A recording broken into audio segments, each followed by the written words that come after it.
भगवान का शुभागमन हो गया। अब और क्या व्याख्या करें, भगवान के आगमन को देख करके सब बड़े भारी प्रसन्न हैं। सब इतने प्रसन्न इतने प्रसन्न इतने प्रसन्न जिसकी कोई सीमा नहीं। नंद भवन में बराबर बधाइयां चल रही हैं। सारा नंद भवन बधाइयों से झूम रहा है। सारा नंद भवन मानो बधाइयों में खूब आनंद ले रहा है। इधर राजा कंस बड़ा भारी परेशान। राजा कंस ने आज अपनी मुंह बोली बहन पूतना को बुला लिया। कंसेन प्रहता घोरा पूतना बाल घातिनी शिशु सारे निघ्नंती पूरे ग्राम प्रजाद। बहन जी को बुला लिया। दीदी मुंह बोली बहन, आजकल मुंह बोली बहन ज्यादा काम कर जाती। आ गई पूतना। कंसेन प्रहता घोरा पूतना बाल घातिनी आ गई। पूतना को आता हुआ देख करके भगवान भी स्वयं आ गए पूतना के सामने। और कंस ने कहा बहन अब क्या पूछो। बहन ने देखा अरे भैया तू तो चिंता में बेटा, क्या दिक्कत हो गई, इतनी चिंता में बेटा, क्या हो गया।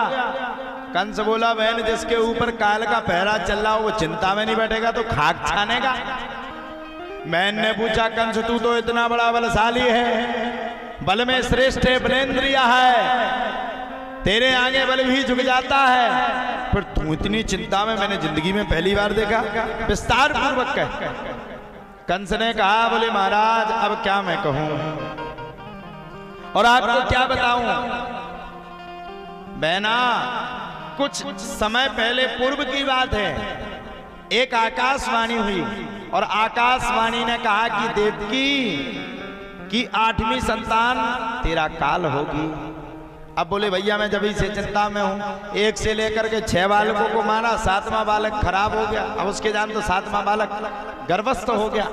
अब उसे क्या पता कि 7वें बालक के रूप में स्वयं बलराम जी ने रोहिणी के गर्भ से जन्म लिया। अब बोले 8वें बालक के रूप में भगवान को आना था, लेकिन बालक की जगह बालिका हो गई। पूतना कहती तो उसमें क्या दिक्कत है, जीव तो वो है, जीव ये हो सकता है तेरे डर के मारे पुत्री के रूप में आ गई हो। अरे बोले बहना सुन तो सही, बोले पुत्री के रूप में आ गई है तो ठीक है, मैं उसको मानने के लिए ये दौड़ा तो वो अष्टधारी अष्टभुजाधारी देवी बन गई। और हंस करके कहती है अरे मूर्ख मुझे क्यों मारता है, तुझे मानने वाला इस संसार में जन्म ही ले चुका है। पूतना ने पूछा भैया तू तो ये बता कि आखिरकार करना क्या है। पूतना को भगवान ने तत्काल जवाब दिया। बोले पूतना एक काम कर। बोले क्या। बोले 1 माह से लेकर के 4 माह तक के जितने भी बालक हैं सभी को पकड़ करके मार डाल। अरे बोले भैया ऐसा काम ना करो, पूरे बालकों को मार डालोगे तो पूरा नगर तुम्हारे खिलाफ हो जाएगा, राज्य सिंहासन और छोड़ना पड़ेगा, लेने की देना पड़ जाएगा।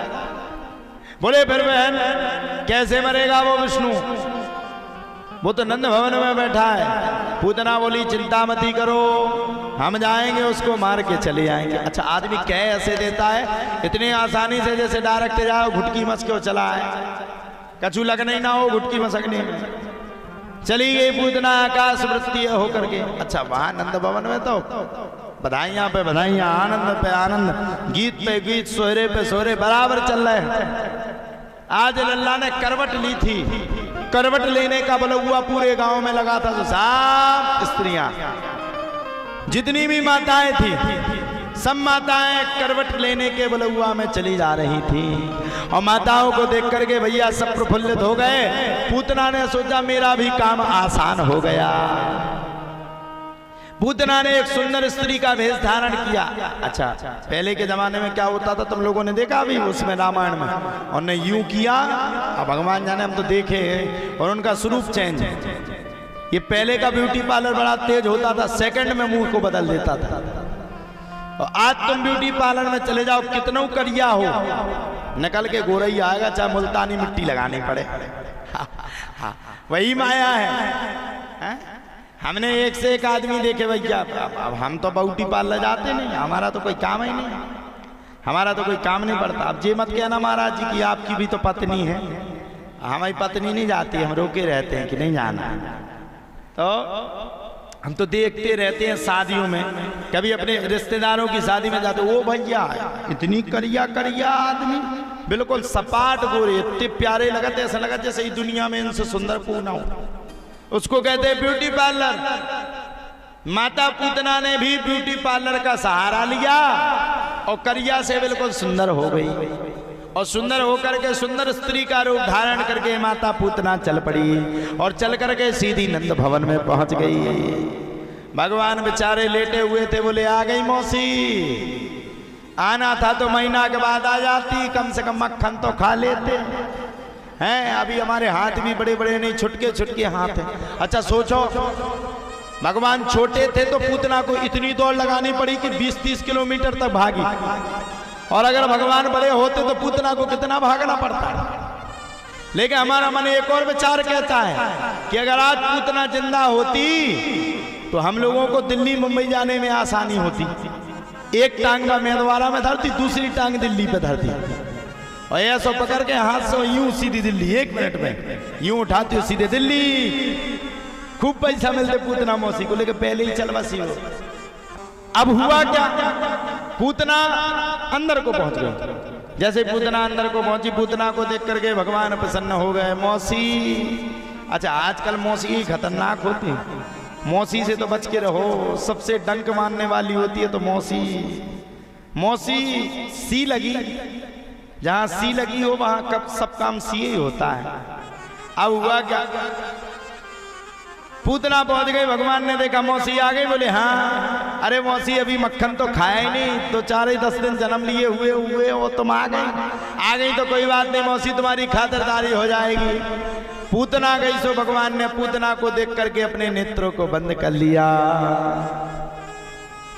और नेत्रों को बंद करके भगवान बैठ गए। जो पूतना मौसी ने सबसे पहले भगवान को उठाया और दुग्ध का पान करवाने लगी, कालकूट नामक विष भगवान को पिलाने लगी। मानो कि पूतना इस बात को भूल गई, मानो कि पूतना इस बात को समझना भूल गई कि ये भगवान हैं और मैं इंसान हूं। भगवान ने पूतना के कालकूट नामक विष को पी लिया।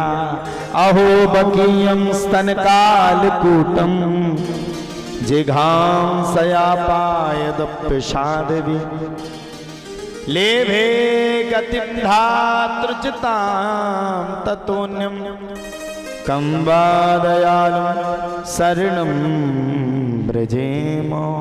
पूतना के कालकूट नामक विष को भगवान ने पी लिया, दुग्ध को भी पी लिया। अब धीरे धीरे पूतना के प्राणों को खींचना शुरू कर दिया।